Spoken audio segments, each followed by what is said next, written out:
बात करते हैं कि सप्लाई और स्टॉक क्या है। देखिए, सप्लाई उस अमाउंट को कहते हैं जो कोई सेलर बेचनी चाहता है, और स्टॉक वो इजाफी माल है जो भी वो बेच नहीं रहा, लेटर ऑन बेचेगा। ऐसे ही अब जब हम बात करते हैं लॉ ऑफ सप्लाई की, तो सबसे पहले एक लिस्ट ऑफ अजम्पशंस रखी जाती है। ये वो अजम्पशंस हैं जो कल हमने सारे वेरिएबल के तौर पे पढ़े थे। आज हम ये कह रहे हैं कि हम रिलेशनशिप पढ़ने जा रहे हैं क्वांटिटी सप्लाई और प्राइस के दरमियान। तो सिर्फ हमें कितने वेरिएबल चाहिए? दो, और बाकी सारे क्या कर देंगे? कांस्टेंट। तो हमें सिर्फ दो वेरिएबल चाहिए, बाकी जितने भी हैं हमने क्या कर देने हैं? कांस्टेंट कर देना उन्हें। ठीक है जी। मिसाल के तौर पे हम ये कहते हैं कि जी यहाँ पर सूरत हाल ये है कि कॉस्ट ऑफ प्रोडक्शन जो है वो क्या है? कांस्टेंट है, यानी कॉस्ट ऑफ प्रोडक्शन में कोई चेंज नहीं आता। दूसरी तरफ technology and technique of production में भी कोई चेंज नहीं आ रहा। टेक्नोलॉजी और टेक्निक ऑफ प्रोडक्शन में भी कोई तब्दीली नहीं है। दूसरी तरफ there is not any change in taxes and, ये कल सारे हमने डिस्कस किए थे, ये इम्पैक्ट क्या करते हैं। लेकिन हमने कांस्टेंट कर दिया किसको? कॉस्ट को। कांस्टेंट कर दिया टेक्नोलॉजी को। कांस्टेंट कर दिया टैक्सेस और सब्सिडीज को। Even prices of raw material भी हमने क्या कर दी? कांस्टेंट कर दी। और प्राइसेस ऑफ अदर गुड्स, जैसे कल हमने देखा था जो पर्स और बैग की कीमत का मुआवजा किया था, याद है आपको? इस तरह कार और जीप का किया था, राइट जी। ये भी हमने यहाँ कांस्टेंट कर दिया। अब ये सारे कांस्टेंट होंगे तो लॉ ऑफ डिमांड में सिर्फ दो वेरिएबल है, एक प्राइस और एक क्वांटिटी सप्लाई, फिर ये प्रूव होगा, राइट जी। So these all factors are constant, right जी। सब बच्चों को समझ आ रही बात जी? तो हमने इन तमाम फैक्टर्स को क्या कर दिया? कांस्टेंट कर दिया। ये तब्दील नहीं होंगे। तब्दील जो होगा वो सिर्फ दो फैक्टर होंगे, एक प्राइस और प्राइस के नतीजे में क्वांटिटी सप्लाई। आप ये भी कह सकते हैं सर सप्लाई भी तो प्राइस को चेंज करती है, अगर बढ़ जाए तो प्राइस कम हो जाती है। मैं कहूँगा हाँ वो करती है, लेकिन उसका मॉडल अलग है। अभी जो मॉडल पढ़ रहे हैं वो प्राइस चेंज ला रही है इनमें। अगला मॉडल पढ़ेंगे जहाँ सप्लाई और डिमांड प्राइस में चेंज लाएंगे, वो मॉडल अलग से पढ़ेंगे, राइट जी। अच्छा, सो क्या रिलेशनशिप क्या है? रिलेशनशिप ये है कि कहता है other things remain the same. अब सवाल ये, other things remain the same है क्या? Other things remain the same कौन सी वाली? ये जो हम कह के आए हैं अभी, cost, technique of production, taxes, subsidies, raw material, ये सब क्या है बच्चों?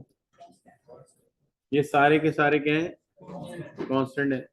तो फिर चेंज क्या हो रहा है?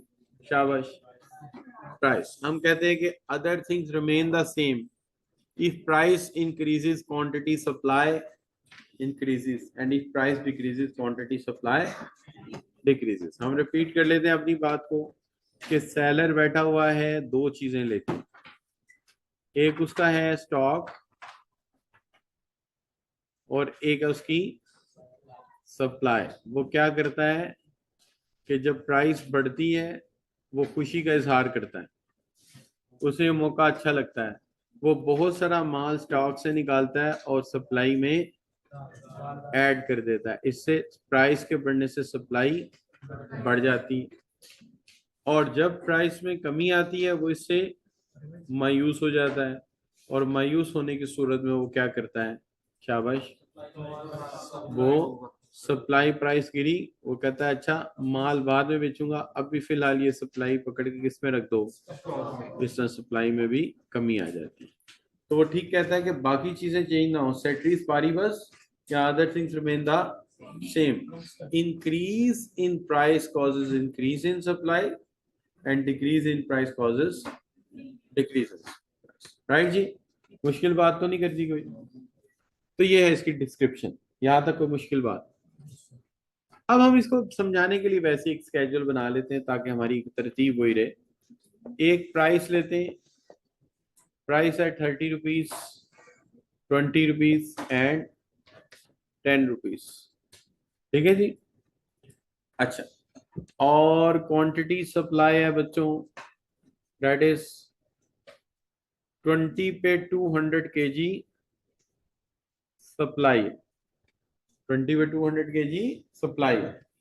जब प्राइस बढ़ती है, जब प्राइस बढ़ती है यानी प्राइस में इजाफा होता है 20 से 30, तो खुश होकर सप्लायर भी स्टॉक में से माल निकालता है और सप्लाई को भी 300 केजी कर देता है। इससे सप्लाई में भी इजाफा हो जाता है। और जब प्राइस में कमी आती है तो वो भी सप्लाई कम कर देता है, कहता है ये तो मुनाफा मेरा कम हो गया है, वो 100 केजी कर देता है। साबित क्या हुआ, प्राइस के बढ़ने से सप्लाई बढ़ी थी और प्राइस के कम होने से सप्लाई कम हो गई। इनिशियल प्राइस मैंने रखी 200 और और क्वांटिटी क्या रखी, सॉरी इनिशियल प्राइस रखी 20 और इनिशियल क्वांटिटी क्या रखी 200 केजी। प्राइस जब 30 हुई, बढ़ गई, तो सप्लाई 300 हो गई, और जब प्राइस कम हुई 10 हुई तो सप्लाई 100। राइट जी। इसको डायग्राम भी बना दें, वैसे ही डायग्राम बनाएंगे। प्राइस को लेंगे वर्टिकल एक्सिस पे, हालांकि इंडिपेंडेंट वेरिएबल अक्सर एक्स एक्सिस पे लिए जाते हैं, लेकिन इकोनॉमिक्स में ऐसा कर देते हैं। ये आगे बच्चों quantity supply. Right ji.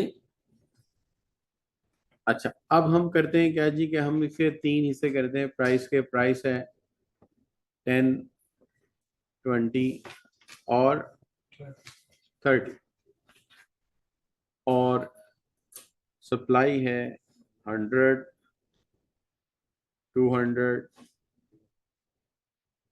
And 300। अब 20 को हम मिला देते हैं किससे, ये क्या पॉइंट बन गया बी, ये पॉइंट बन गया बी। राइट जी। हम क्या कह रहे हैं, 20 प्राइस है और सप्लाई कितनी है 200। हम कहते हैं जी अगर प्राइस ज्यादा हो गई तो सप्लायर खुश हो जाएगा, उसे मुनाफा ज्यादा मिल रहा है, वो स्टॉक में से माल निकालेगा, किस में डाल देगा, तो सप्लाई 200 से क्या हो जाएगी 300। ये चला गया 30 को मिला देते हैं हम, ये बन गया बच्चों सी। राइट जी। प्राइस बढ़ी, सप्लाई बढ़ गई।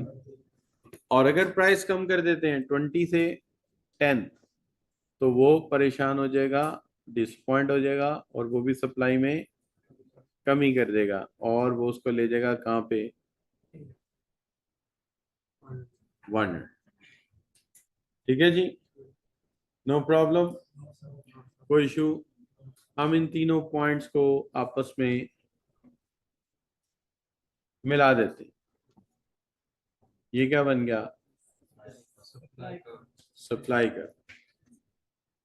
राइट जी, कोई इशू, कोई प्रॉब्लम, सही है, गॉट इट जी। तो प्राइस के बढ़ने पर हम 20 से 30 हुए, प्राइस 20 से क्या होगी 30, सप्लाई 200 से 300, हम बी से कहाँ चले गए सी पे। और अगर प्राइस कम हुई 20 to 10, तो सप्लाई 200 से क्या हो जाएगी, हम बी से कहाँ आ जाएंगे ए पे। तीनों पॉइंट्स मिलाए क्या बन गई, सप्लाई कर। राइट जी। बच्चे मुश्किल तो नहीं को बात। अच्छा, अब अगर हम जैसे हमने डिमांड कर्व की शेप को बड़ा प्रोमिनेंट करके वाजिया किया था, हमें चाहिए इसके भी ऐसे ही प्रोमिनेंटली क्या करें, प्रोमिनेंटली वाजिया करें। क्या हाल है बच्चों, ऐसे ही है ना, वही बात जो है वैसे ही प्रोमिनेंटली करें जैसे वहां की थी। तो क्या कहना चाहिए, हमें कहना चाहिए भाई बात ये है, इनिशियली सूरत हाल ये थी कि प्राइस जो है ना आपकी वो थी, क्या नाम लेते हैं जी 20, और सूरत हाल ये बनी कि आपकी जो डिस्कशन, सॉरी ये हो गई, आपका जो सप्लाई कर्व है जब हमने ए बी सी को मिलाया तो लेफ्ट टू राइट, देखिए आप जिस साइड से बैठे हैं ये आपका लेफ्ट हैंड है, ये आपका राइट हैंड। तो ये लेफ्ट टू राइट अपवर्ड है, तो हम कहते हैं supply curve moves, supply curve moves moves left to right upward, left right upward, and shows positive or direct relationship between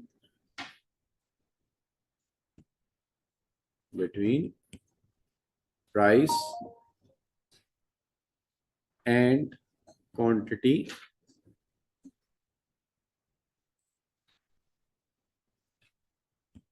supply। तो पॉजिटिव रिलेशनशिप एक्सप्लेन करता है किसके अंदर, प्राइस एंड क्वांटिटी सप्लाई में एक मुस्बत रिलेशनशिप की वजाहत करता है। कोई बात मुश्किल लगी हो आप बच्चों को? राइट जी, everything is understandable, no difficulty at all. चले, बड़ी अच्छी बात है। अच्छा जी, तो बात समझ में आ गई आप लोगों की। अब अगर देखें ये पॉजिटिव रिलेशनशिप क्या है, तो हम कहते हैं फर्ज करें कि दो चीजों में पॉजिटिव रिलेशनशिप है। जैसे फर्ज करें आपकी दो खालाएं हैं, आप कहते हैं मैं अपनी बर्थडे मना रहा हूं, ठीक है जी। आप अपनी एक खाला का नाम है प्राइस, एक का नाम है क्वांटिटी सप्लाई। तो आप कहते हैं कि मेरी बर्थडे पे आओ प्राइस खाला से, तो प्राइस खाला कहती तेरी बर्थडे पे कौन आए बेटा, तेरी अहमियत ही क्या है, नहीं बच्चों। लेकिन आप कहते हो क्वांटिटी खाला तो आ रही है, कहते अच्छा वो आ रही है तो फिर मैं भी आ रही हूँ। और अगर उन्हें खबर मिली कि क्वांटिटी खाला प्राइस खाला नहीं आ रही, तो क्वांटिटी खाला भी क्या हो गई, यानी वो ओरिजिन की तरफ आएंगी तो ये भी ओरिजिन की तरफ आएगी। प्राइस कम हुई क्वांटिटी भी कम हो जाएगी, यानी ये भी ओरिजिन की तरफ आ रही, वो भी ओरिजिन की तरफ। और अगर प्राइस बढ़ गई, ओरिजिन से दूर चली गई, क्वांटिटी भी ओरिजिन से दूर जाएगी। तो रिलेशनशिप क्या हुआ, पॉजिटिव। देखिए आपस में मिलना चाहते हैं ना, क्या हाल है, प्राइस कम हुई डिमांड कम हुई, ओरिजिन पे आके क्या करेंगे, जिस तरफ ये आ रहा है उसी तरफ वो आ रहा है, तो रिलेशनशिप क्या है, पॉजिटिव। और अगर प्राइस दूर जा रही है तो सप्लाई भी दूर जा रही है। प्राइस करीब आ रही है ओरिजिन के तो यानी प्राइस कम हो रही, सब क्वांटिटी कम हो रही, तो प्राइस से मतलब प्राइस ओरिजिन की तरफ आ रही है तो सप्लाई भी। और जब प्राइस बढ़ रही है ओरिजिन से दूर जा रही है तो क्वांटिटी भी बढ़ रही है ओरिजिन से, तो दोनों का रुख क्या है, सेम, पॉजिटिव एंड डायरेक्ट। अच्छा, डिमांड में क्या हुआ था, प्राइस ओरिजिन के करीब आती थी, डिमांड ओरिजिन से, और जब प्राइस ओरिजिन से दूर जाती थी तो ये वो आपस में मिलना चाहते थे, तो उसको क्या कहा था, नेगेटिव। अगर ये वेरिएबल ओरिजिन की तरफ भागे और वो दूर चला जाए, ये ओरिजिन से दूर जाए, वो इस तरफ आ जाए, तो इसका मतलब ये अपोजिट है, ये क्या है, नेगेटिव। और अगर दोनों इस तरह हो कि ये ओरिजिन की तरफ जाए और वो भी ओरिजिन की तरफ आए, तो फिर रिलेशनशिप क्या है, पॉजिटिव। राइट जी। हाँ, एक आप इतराज कर सकते हैं सर वहां आपने मिसाल दी थी फूफो की, और यहाँ मिसाल किसकी दी है, हालांकि ये हमारे कल्चर का मसला है, ये हमारे कल्चर का मसला है। देखिए, माएँ जो होती है ना, वो हमेशा एक बड़ा आलमी है, वो जब भी अपनी फैमिली की बात करती हैं तो वो कहती चंदा मामू, चाचू जी, यानी चाचू को सूरज डिक्लेयर किया जाता है और मामू चांद होता है। ये नेचुरल बात है, बच्चे को शुरू से पकड़ाई ये चीज आती। माँ हमेशा यही कहती मेरे खानदान में बड़ा डिसिप्लिन, बहुत बेहतरीन खानदान है ना जी, और आपके खानदान में लड़ाइयाँ हैं, झगड़े, इससे पिक्चर ही यही बनती है, बनाई ऐसे जाती है, क्या करें, है कि नहीं, आप बताएं, ऐसा है कि नहीं, बिल्कुल यही। तो वो कहेंगे कि आपके खानदान, अच्छा ये नहीं है 5 10 15 साल की शादी को गुजर जाए तो बीवी ये भी मुतालबा कर देती कि मेरे जो गुजरे हुए लोग हैं उनके साथ हजरत लगाया जाए और आखिर में रहमतुल्लाह अलैह लगाया। बल्कि जो हयात है उनके नाम के साथ हजरत लगाया जाए और जो गुजर गए उनके नाम के साथ रहमतुल्लाह अलैह लगाया जाए। और आपके खानदान के लोगों के साथ कुत्ता, बिल्ली, बकरा, मच्छर, यानी कि ये आगे चल के कुछ इस तरह के मजीद एक्सट्रीम जब होती है तो इस तरह की सूरत हाल पैदा हो जाती है। क्या हाल है? ये मुआशरे की एक और पिक्चर है जो मैं आपको बता रहा हूँ, इसलिए मैं डिमांड में मिसाल देता हूँ पुफी की और यहाँ मिसाल देता हूँ खाला की, चूंकि बस जो है मैं वही पेश कर रहा हूँ ताकि आपको बात समझ आ जाए। अच्छा बच्चों, अब बात यह है कि ये बात अगर हमें समझ आ गई तो ठीक है। कहता है which of the following held constant along the supply curve. Supply curve के साथ, ये एक एग्जाम का सवाल है कि सप्लाई कर्व के साथ कांस्टेंट कौन सा होता है। अच्छा, प्राइस चेंज होती है, ऊपर भी जाती है जो, वो तो वेरिएबल हो गई। और क्वांटिटी वो भी चेंज होती है, कम भी होती है, ज्यादा भी होती है। तो अजम्पशन में कांस्टेंट क्या था? अरे यार, टेक्नोलॉजी कांस्टेंट है अलोंग द सप्लाई कर्व। सोचें कौन सी बात है, हमने कह के फिर शुरू किया था लेक्चर। ठीक है, तो आपकी सप्लाई कर्व के साथ सप्लाई क्या है? शाबाश, दैट इज क्वांटिटी। और यानी क्वांटिटी मतलब सप्लाई, सप्लाई और प्राइस वेरिएबल है, बाकी सारे क्या हैं? कांस्टेंट है। बस ये याद रखें, सही होगी बात बच्चों। कहता which of the following is not held, which of following is not held along the supply curve. क्या? प्राइस होगी, बाकी टैक्सेस, सब्सिडीज, ये सारे क्या होंगे? कांस्टेंट हो जाएंगे। सही है जी, अच्छा जी, ठीक हो गई। अच्छा, इंपॉर्टेंस ऑफ लॉ, इसकी हमें इतनी जरूरत नहीं है। देखिए आपकी किताब में है नहीं है? नहीं है तो छोड़े बनाए पुराने ख्यालात के हमें क्या, अगर है तो बताओ, कटा दे। नहीं, शुक्र करें, लॉ ऑफ सप्लाई आ गया। चलो अच्छा बच्चों, अब वही वाला पॉइंट दोबारा डिस्कस करते हैं। कौन से वाला? Change in quantity demanded versus change in supply, change in demand. आज क्या करेंगे उसको? Change in quantity supplied versus change in supply, यानी वही वाला टॉपिक अब सप्लाई में आ गया। सिर्फ नाम बदलेंगे, काम सारा वही, थ्योरी सारी वही, एक्सप्लेनेशन भी वही, हर चीज वही। ठीक है जी, चलें जी शुरू कर देते हैं।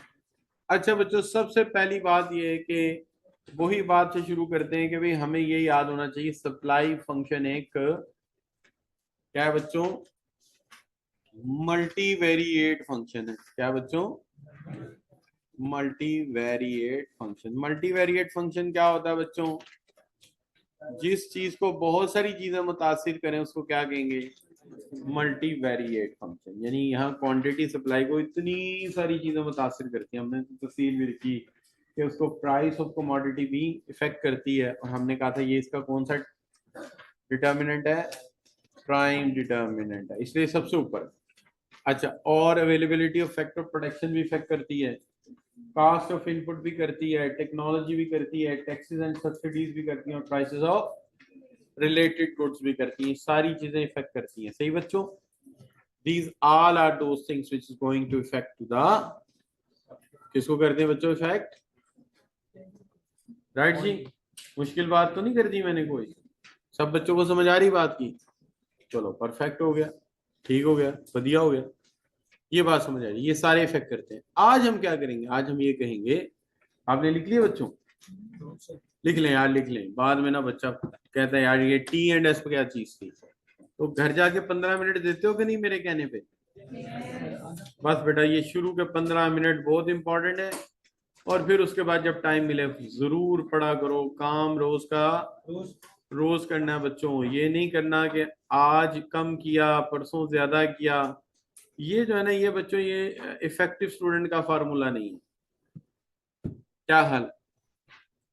मोटिवेशन की जो डेफिनेशन है पता है क्या है? मोटिवेशन की डेफिनेशन यह है कि consistency, determination, consistency, passion and determination of goal. यानी इंसान को अपने गोल से इतना लगाव होना चाहिए कि नींद ही ना आए, उस तक पहुंचे, नींद कम आए, चलें ये ना आए। जैसे आपने पंजाबी का मुहावरा सुना होगा कि लगी वालियां नूं नींद नहीं आती। चेरी की में आंख लग गई। तो ये बुजुर्ग हैं, जब अल्लाह से लू लगा लेते हैं सोते हैं नहीं, दिल लगी वाले हैं नींदर। तो जब आपने अपनी एक मंजिल से लगाव कर लिया सीए, तो अब आपको नींद वो वाली नहीं आनी चाहिए 8 घंटे 12 घंटे। अब हर 4 घंटे बाद आंख खुलनी चाहिए कि यार कुछ ऐसा तो नहीं हो रहा कि हमारी मंजिल रुक जाए, हम के फंसे। क्या हाल है बच्चों? फिर सो जाए चले। लेकिन सर कल समझा रहे थे कि 8 घंटे सोना लाभ। किसने कहा है? मैं आपको एक बात बता दूं, कभी आपने इंजीनियर और डॉक्टर देखे हैं जो सही पीक पे पहुंचे हो? चार्टर्ड अकाउंटेंट देखे होंगे पीक पे पहुंचे हो, वो कहीं से आपको नॉर्मल लगते हैं? नहीं, नॉर्मल नहीं लगते। किसी ने अपने बाल गवा दिए, किसी ने कान गवा दिए, किसी ने आंखें गवा दी। आपको यही बनना भाई। जब अब नॉर्मल काम करने हैं तो अब नॉर्मल होना है हमने। क्या हाल है? तो यार नॉर्मल 8 घंटे सो के कौन सा चार्टर्ड अकाउंटेंट बन जाएगा? वो फिर स्लीपिंग चार्टर्ड अकाउंटेंट ही बनेगा, पेपर पास कर लेगा। नहीं भाई नहीं, ये बात मैं एग्री नहीं करता। मैंने किसी चार्टर्ड अकाउंटेंट को आज तक 6 घंटे से ऊपर सोते नहीं देखा जितना मैंने काम किया। यार मैंने फॉर्गूसन में काम किया है, पीडब्ल्यूसी कंपनी में काम किया भैया। मैंने पीडब्ल्यूसी लोगों के साथ काम किया है, फॉर्गूसन के साथ, केपीएमजी के लोगों के साथ तो मैंने वैसे भी काम किया है। मैंने इंडियन चार्टर्ड अकाउंटेंट्स के साथ काम किया है भाई। मैं ऑनलाइन काम करता हूँ, मैं अमेरिकन चार्टर्ड अकाउंटेंट्स के साथ काम करता हूँ। मैंने कभी किसी को 6 घंटे से ऊपर सोते अपनी जिंदगी में नहीं देखा। ये जो दाऊद शाही साहब है, ये पता है क्या मसला है? ये टीचिंग साइड के चार्टर्ड अकाउंटेंट है। ये 10 घंटे भी सो लेते हैं, लेक्चर तो तैयार है सारे, वही पढ़ाने हैं ना। ना भैया ना, आपके लेक्चर तैयार नहीं है। क्या हाल है भाई? हमें तो लेक्चर इतने याद होते हैं। एक दफा मैं स्टैटिस्टिक्स की क्लास में सो गया, स्टैटिस्टिक्स की क्लास में सो गया।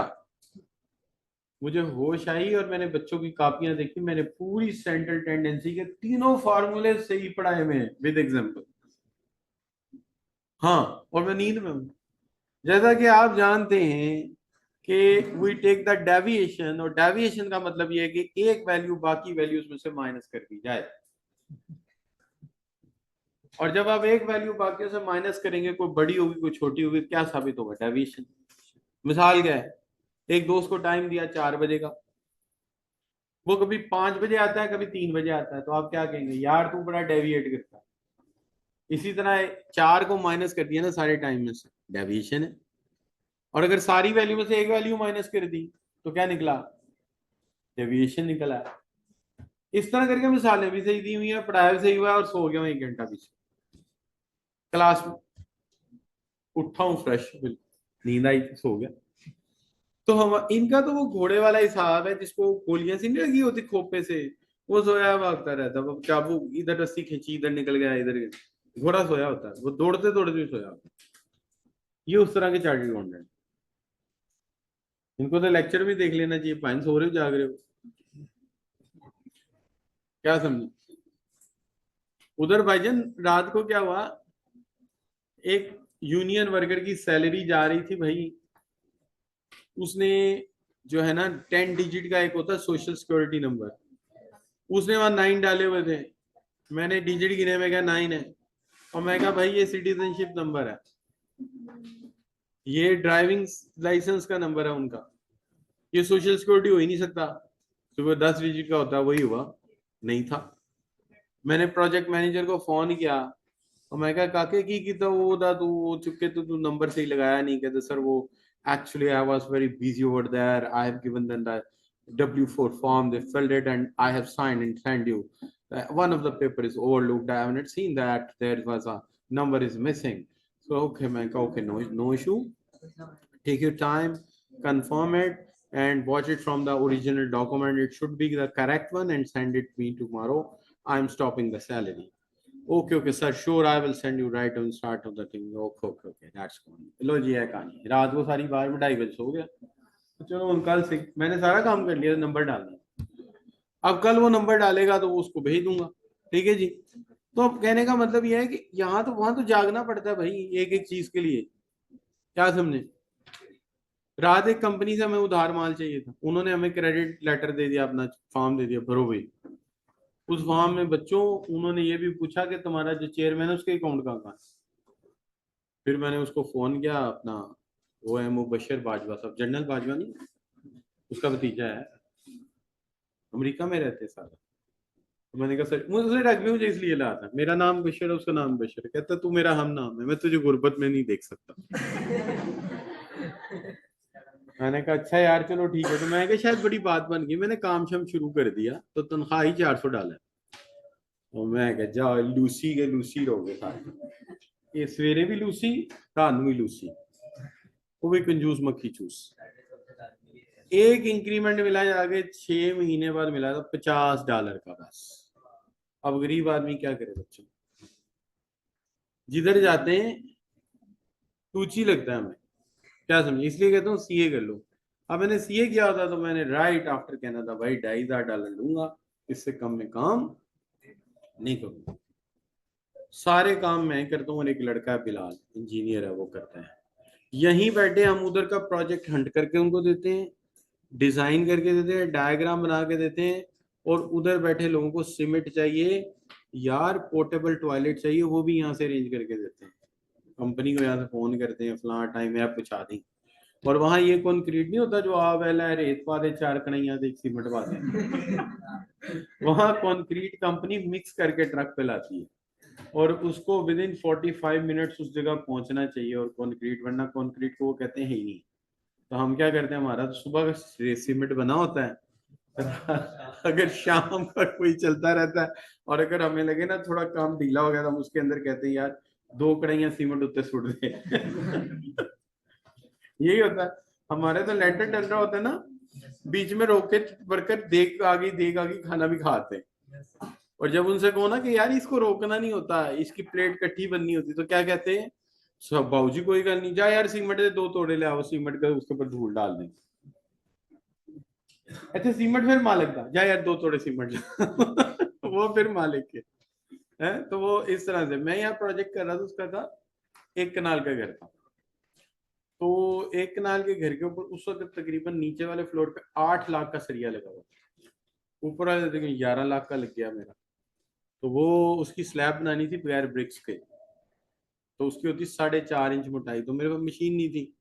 तो मैंने उससे कहा, मैं कहा यार तू 6 इंच भराई कर दे, तो 6 करेगा, कहीं 5 5.5 होगी तो वो मसला नहीं। तो हमने भराई कर दी। अमेरिका होता तो ना बांध देनी थी, कहना चाहिए इतना कॉन्क्रीट ज़ाया कर दिया।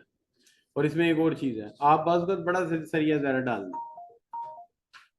मसाला भी अच्छा डाल दें, लेंटर में दरारें आ जाएंगी। क्यों कि सरिया अकड़ता भी है और सरिया सुकड़ता भी है। अगर आपने ज्यादा डाल दिया वो क्रैक्स खा जाएगा, गर्मियों में फैलेगा, सर्दियों में सुकड़ेगा, 2-3 साल बाद लेंटर के अंदर दरारें, पानी भी आएगा, वो कहता बीच में से। अब ये बातें यहाँ लोगों को पता ही नहीं, वहां तो भाई बड़ा हिसाब रखते हैं इन चीजों का। अच्छा बच्चों, बैक टू द पॉइंट जी।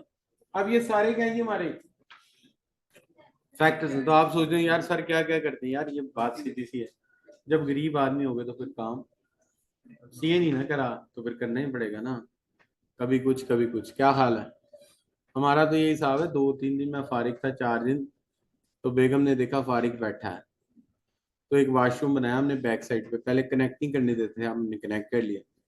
उसमें कहती 3-4 तो बल्ब लगने, वायरिंग वाले इतनी निकम्मी वायरिंग करते हैं, आप खुद तार डालें और वायरिंग वायरिंग करिए, तार खुद डाली, स्विचेस लगाए, घर में जो काम होता है घर वाले कराते हैं। लॉक खराब हो जाए ना दरवाजे का, ड्रिल लेके खुद ताला ठीक करते हैं। महंगाई इतनी, पैसे नहीं बच्चों हमारे पास, गरीब लोग।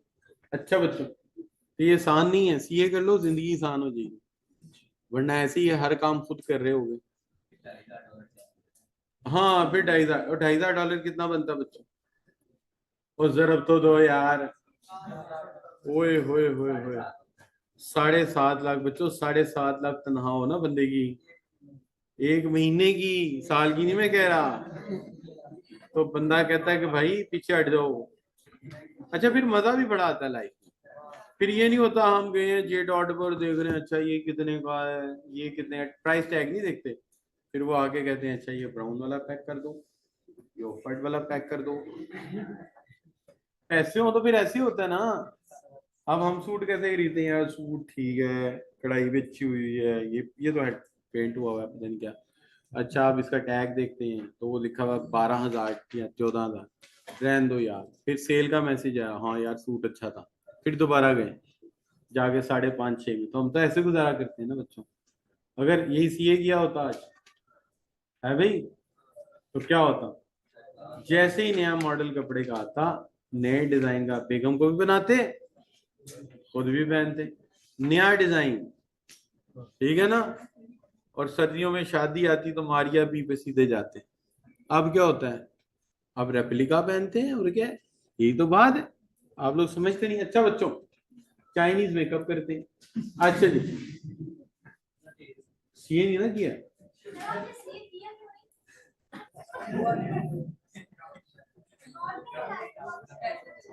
पैसे आने शुरू हो गए बच्चे, ऐसा चस पड़ा पैसे कमाने का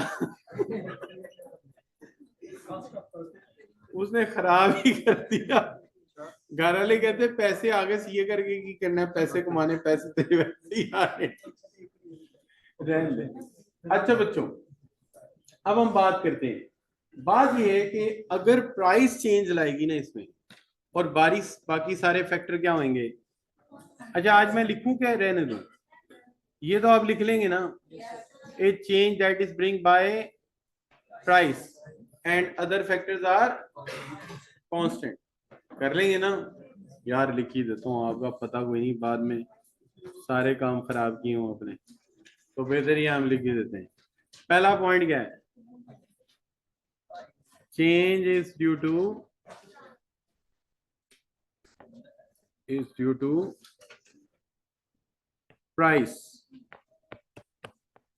टी, ठीक है जी। एंड एंड अदर फैक्टर्स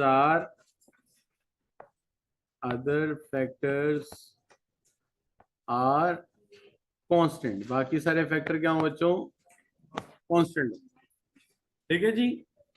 मिसाल के तौर पे F P constant, C constant, technology constant, taxes and subsidies और प्राइसेस ऑफ रिलेटेड गुड, और वो चीजें जो भी याद नहीं है, सब constant.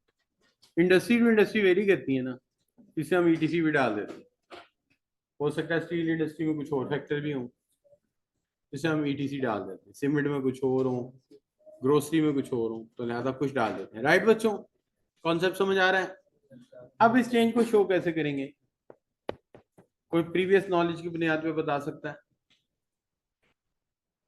This change is shown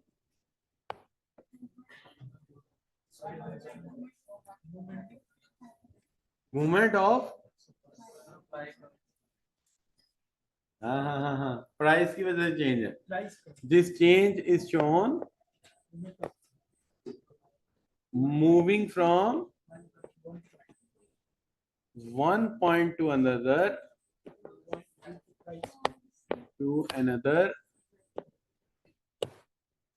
along the same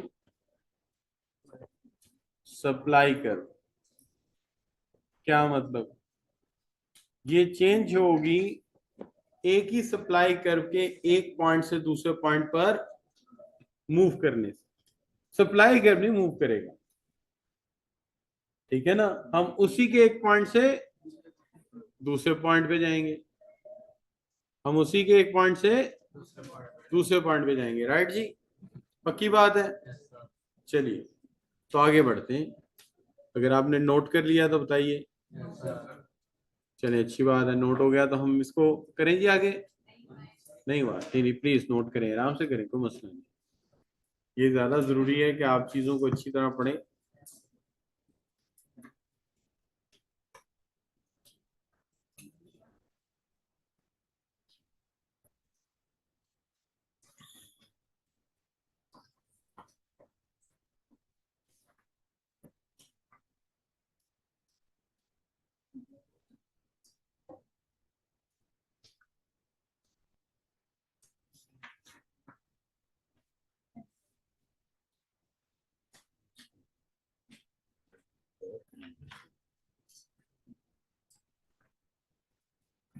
अच्छा बच्चों, यहां तक ठीक हो गई जी बात।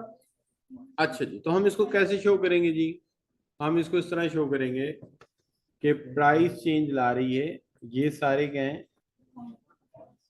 कांस्टेंट है।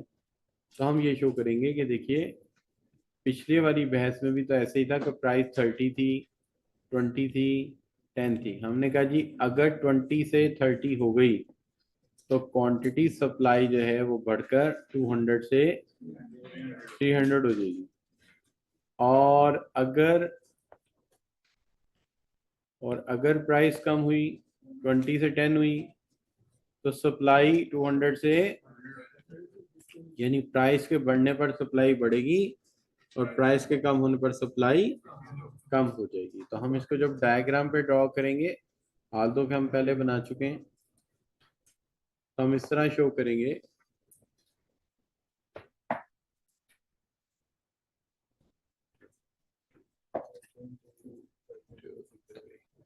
कि 20 पर सप्लाई थी 200, आप थे पॉइंट बी पर। जब प्राइस हुई 20 से 30, सप्लाई हो गई 200 से 300, तो आप आगे बी पॉइंट से सी पॉइंट पर। असूली तौर पे देखा जाए तो बी से सी पॉइंट पर आने तक हमने इसे कहा एक्सटेंशन इन, हमने कहा एक्सटेंशन इन सप्लाई। बी से सी पर आने पे हमने क्या कहा? Extension in supply. राइट जी? अच्छा, और जब प्राइस कम हुई तो सप्लाई भी, जैसे 10 से कितनी हो गई? 100। हम पॉइंट बी से कहाँ आ गए? पॉइंट ए पे। ठीक है जी, हम इसको आपस में मिलाते हैं तो पता चलता है कि दोनों मूवमेंट जो हुई हैं वो अलोंग द सेम सप्लाई कर रहे हैं, अलोंग द सेम सप्लाई कर रहे हैं। राइट जी? मिसाल के तौर पे प्राइस कम हुई, हम बी से कहाँ आ गए? ए पे। क्वांटिटी होगी 200 से, हमने कहा this is contraction in supply. और जब प्राइस बढ़ी 20 से 30 हुई, तो हमने इसे क्या कहा? Extension in supply. राइट जी? ये टेक्निकल नेम है इसके। लेकिन ये बात समझ आ गई कि अगर प्राइस चेंज लाएगी, हम सप्लाई कब चेंज नहीं करेंगे, बल्कि उसी के एक पॉइंट से दूसरे पर जाएंगे। लेकिन शर्त यह है कि बाकी सारे फैक्टर क्या होने चाहिए? कांस्टेंट होने चाहिए। राइट जी? सही होगी बात। अच्छा, अब बच्चों बात यह है कि अगर हम ये कहें कि लेट्स सपोज हम कहते हैं कि प्राइस कांस्टेंट है और इनमें से कोई वेरिएबल या वेरिएबल्स ने सप्लाई में चेंज किया है, तो इसको हम कहेंगे चेंज इन सप्लाई। इसका टेक्निकल नेम है, वजह नहीं हुई है, बस नाम है। चेंज इन क्वांटिटी सप्लाइड है, इसका मतलब प्राइस में चेंज आया है। चेंज किसकी वजह से आया है? और चेंज इन सप्लाई है तो इसका मतलब है चेंज प्राइस की वजह से नहीं आया, it is due to other factors. तो हम कहते हैं कि this change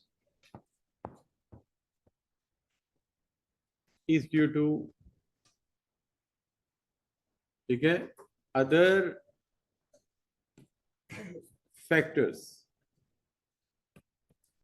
this change is due to other factors, जिसमें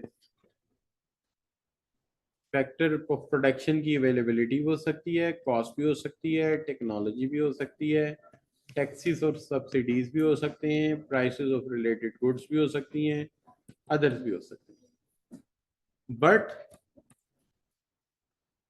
नॉट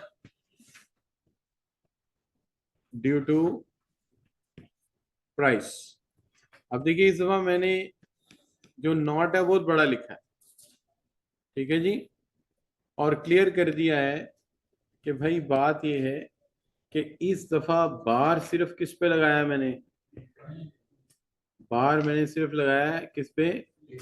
पी पे लगाया है, प्राइस पे लगाया है, और किस चीज पे बार? बाकी सारे क्या हैं? अब पिछली बहस में पी पे बार नहीं था, इन सब पे बार था, क्या वजह थी? वहां ये सारे कांस्टेंट थे, और आज इस बहस में प्राइस जो है वो कांस्टेंट है और ये सारे क्या हैं? वेरिएबल है। ठीक है जी, तो हम कहेंगे this change is shown, this change is shown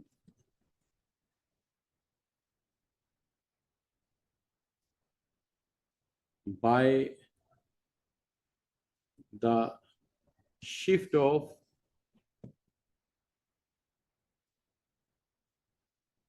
supply कर। इस चेंज को शो कैसे करेंगे बच्चों? शिफ्ट ऑफ सप्लाई कर, राइट जी।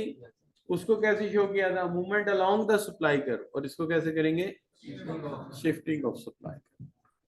अब देखिए, इस बात को समझने के लिए हम फर्ज कर लेते हैं, देख लिया आप लोगों ने, हम फर्ज कर लेते हैं कि मैं टीचिंग नहीं करता, ठीक है, मैं टीचिंग नहीं करता, ये कांस्टेंट है और ये सारे क्या है? वेरिएबल है। मैं कहता हूँ जी मैं टीचिंग नहीं करता, बात हो रही है, बात हो रही है फर्ज करें price of raw material, price of raw material या कॉस्ट की बात हो रही है, सही है जी। फर्ज करें मेरी एक फैक्ट्री है जिसमें हम कुर्सियां बनाते हैं, क्या बनाते हैं? कुर्सियां बनाते हैं, और एक कुर्सी बिकती है 5,000 की। ये मैंने कुर्सियों का कारोबार इसलिए शुरू किया था, ये मेरा आइडियल कारोबार है, चूंकि हमारे मुल्क में सबसे ज्यादा लड़ाई इसकी वजह से हुई है, लिहाजा मैंने कारोबार ये चूज किया कि हो सकता है कुर्सियां ज्यादा हो तो लड़ाई कम हो जाए। क्या हाल है बच्चों?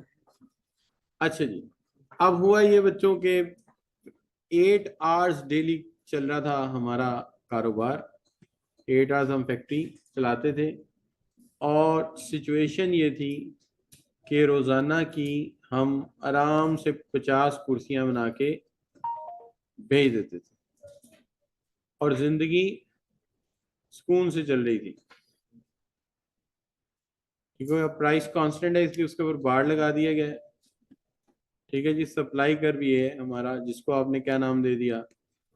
S1। क्या नाम दे दिया बच्चों? पॉइंट क्या रख दिया इसका? B। ठीक है जी, ये हमारा सप्लाई कर। अब हुआ ये बच्चों कि अचानक लकड़ी सस्ती हो गई। लकड़ी क्या हो गई बच्चों? सस्ती हो गई। ठीक है, लकड़ी के सस्ते होने से हमारा मुनाफा या प्रॉफिट इसमें हो गया क्या? ज्यादा। तो हमने क्या किया, लड़कों के 8 आवर्स तो थे उनको बढ़ा के क्या कर दिया? 12 आवर्स कर दिया। अब उन्हें 4 घंटे और काम करेंगे, ओवर टाइम देंगे हम, लेकिन नतीजा ये कि अब हमने रोज की कितनी बनानी शुरू कर दी? अब बताइए, प्राइस तो चेंज ही ना हुई, 50 कहाँ चला गया? 75 पे तो पॉइंट आगे चला गया ना, पॉइंट ऐसे ही ये पॉइंट आगे चला गया, राइट जी। तो पॉइंट आगे चला गया तो सप्लाई कर को भी आगे मूव करना पड़ेगा, और इसको क्या कहेंगे? राइज इन सप्लाई, और इसको कहेंगे राइटवर्ड या आउटवर्ड शिफ्ट। अब आप कहेंगे सर कि पॉइंट भी तो बन सकता था ना, लेकिन पॉइंट तब बनता अगर प्राइस चेंज होती। वर्टिकल एक्सिस वाला वेरिएबल तो चेंज ही नहीं हो रहा, चेंज कौन सा हो रहा है?